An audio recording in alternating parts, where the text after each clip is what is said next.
Rob Nelson, General Manager of Convention and Business Events for the Brisbane Marketing. Rob, welcome to Business Events TV. Thanks very much. Good to be here. New role, tell me about it. Yeah, it is a new role for me and a slightly new role for Brisbane Marketing. So my role as General Manager of Business Events and Conventions for Brisbane Marketing is to lead our Convention Bureau. Largely, at the end of the day, is to drive more business events to Brisbane. I oversee a team of bidding and sales team with our Convention Services team, and obviously in the game to try and bring more events to Brisbane. And where have you come from? I've actually come up from Adelaide. So I'm born in Sydney, but bred in Adelaide, and I married a Queenslander, so it was always a matter of time before we headed north, but very happy. We moved up just before Christmas with my two kids and settling in beautifully. And I guess you come from a sporting events background. Yeah, I do. So a large background in major events. I've spent a lot of time in a variety of sports, but surf lifesaving, rugby union, AFL football, which has introduced me to, the political side of sports as well as the fun side.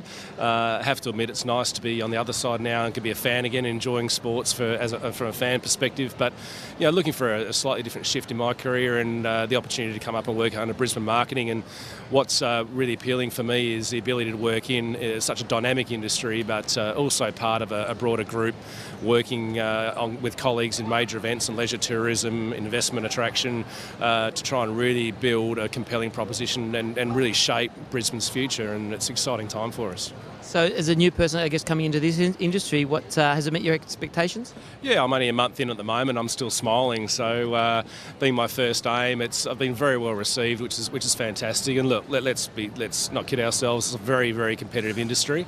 I've got a terrific team that have done a lot of great work over the last few months and prepared for my preparedness for my arrival, I guess. So we're just really trying to really shape what it looks like for us moving forward. And so it hasn't met my expectations. It has. I certainly think I've come at the right time. We're going through a large planning cycle for Brisbane as a city.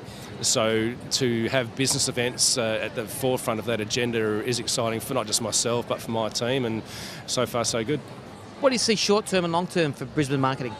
Well, for us at the moment, I guess there's two things that are happening in parallel. One is, well, actually three things. Business as usual. We've got a solid pipeline, which we're trying to convert quite clearly. But we've got momentum on the back of the G20 Leaders Summit and our very own global cafe. So we're right in the midst of really following up a lot of leads. We've generated a lot of potential business out of that. We've got to convert it.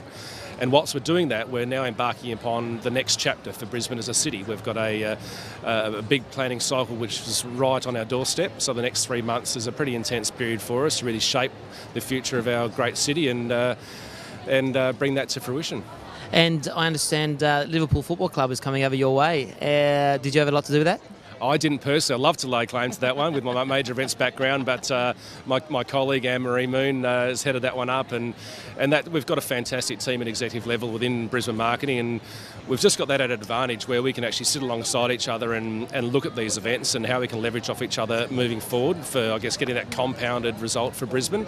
But certainly our major events calendar and our leisure tourism calendar looking forward is significant, and the Brisbane you see, or you would have seen 3 or 4 years ago, will be looking very, very different with a full events calendar in the next 4 or 5 years. So from my perspective is working with our major events division to see what opportunities we can leverage off the back of that to ensure that we bring business events to align with our major event strategy.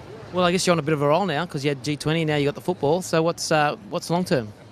Well, it is trying to, I guess, capitalise on the newfound confidence and the credibility that now comes with hosting events such as G20. It doesn't really get much bigger than that from a leaders summit, but we've now got the runs on the board. The city did an amazing job.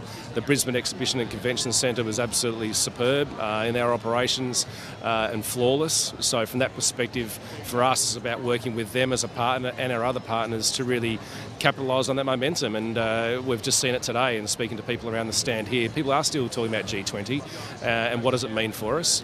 Yes, it's great in terms of our branding, and it really has positioned Brisbane as the new world city destination, but it's a bit more than that. We're turning it into real life economic benefits, particularly with Brisbane Marketing hosting the Global Cafe, which we had 83 international and national renowned speakers talked on major topics such as human life and so on, and tapping into those networks has been amazing. So for us, it's converting that now into genuine business, and we estimate about $30 million of potential business in the pipeline as a real underlying benefit from the Global Cafe.